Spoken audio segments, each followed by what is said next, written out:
আজ আমার পাপান কানে শুনতে পাবে। এর থেকে আনন্দের কিছু একজন মায়ের কাছে আর কী হতে পারে? ৩-৪ মাস ধরে শুধু লড়াই করছি কখন আমার পাপান একটু কানে শুনতে পাবে।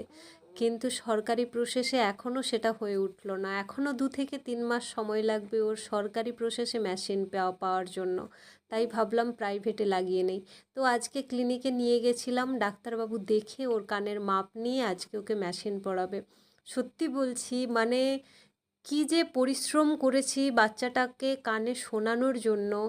আজ সে আমার পরিবারের প্রত্যেকটা মানুষের আওয়াজ সে শুনতে পাবে। মানে সত্যি, মানে বুকের ভেতরটা যে কী হচ্ছে আমি আপনাদের বলে বোঝাতে পারবো না। আর এদিকে আমি কোলে নিয়ে বসে আছি, গান শোনাচ্ছি, ডাক্তারবাবু ওর মাপ নিচ্ছে। শুধু মানে আপনাদের আশীর্বাদে, শুধুমাত্র আপনাদের সবার আশীর্বাদে, সবাই যারা চেয়েছেন আমার পাপান সুস্থ হয়ে উঠুক, যারা অনেক আশীর্বাদ করেছেন, যারা অনেক এসএমএস পাঠিয়েছেন যে আমার পাপান সুস্থ হয়ে উঠবে, তাদেরকে অসংখ্য ধন্যবাদ। প্লিজ আপনারা পাশে থাকবেন, অনেক সাপোর্ট করবেন যেন আমার পাপানটা অনেক অনেক তাড়াতাড়ি সুস্থ হয়ে ওঠে।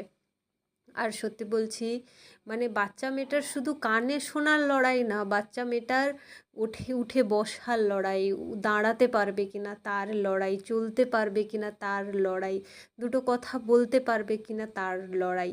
এতগুলো লড়াইয়ের মধ্যে আজ সে একটু কানে শুনতে পাবে। মানে এর থেকে চলার পথে অনেক লড়াই, তার মধ্যে ধাপে ধাপে আমরা এগুচ্ছি। এর থেকে আনন্দের আর কিছু হতে পারে না। তোর আমি প্রথমে কোলে নিয়ে বসেছিলাম, ওর পাপা নিয়ে বসেছে। তো ইঞ্জেকশনের মতো ওর ভেতরে কয়েকটা ক্রিম দিয়ে কানের মধ্যে দিচ্ছিল। ভাবছিলাম বাচ্চাটা প্রচুর কান্নাকাটি করবে, চিন্তা হচ্ছিল ভীষণ। যাই হোক, কান্নাকাটি সেভাবে করছিল না। তো বন্ধুরা, সত্যি বলছি আপনারা পাশে থাকবেন, ভালো লাগলে লাইক, শেয়ার, কমেন্ট এবং সাবস্ক্রাইব করবেন। আর অনেক প্রে করবেন আমার মেয়েটা যেন অনেক তাড়াতাড়ি সুস্থ হয়ে ওঠে। আপনাদের ভালোবাসায় আশা করি আমার মেয়ে ঠিক একদিন সুস্থ হয়ে উঠবে, আপনাদের সামনে দাঁড়িয়ে কথা বলবে, চলবে, হাঁটবে, বসবে। তো যাই হোক, মেশিনটা কিনে নেওয়া হয়েছে, বিল পেমেন্ট করেই আমরা বেরিয়ে যাব। দারুণ অনুভূতি, বলে বোঝাতে পারবো না।